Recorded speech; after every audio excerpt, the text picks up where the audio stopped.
જે આવે અત્યારમાં બધું કામકાજ પતાવી દીધું? હા ઓ વહેલી સવારમાં ઉઠીને ખેતરમાં માંડવી વીણવા જવાનું છે.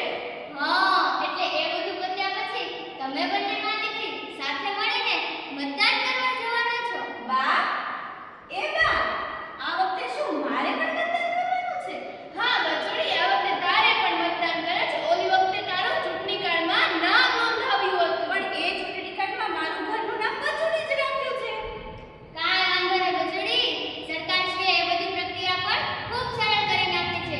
હવે જ્યારે નામ નોંધણી સુધારાની પ્રક્રિયા થાય ત્યારે તારું નામ આપણે ફેરવાવી નાખશું અને બિડલ કરી નાખશું. એવું? આ તો ખૂબ સરસ. તો આ વખતે હું જરૂર મત આપીશ, પણ મત કઈ રીતે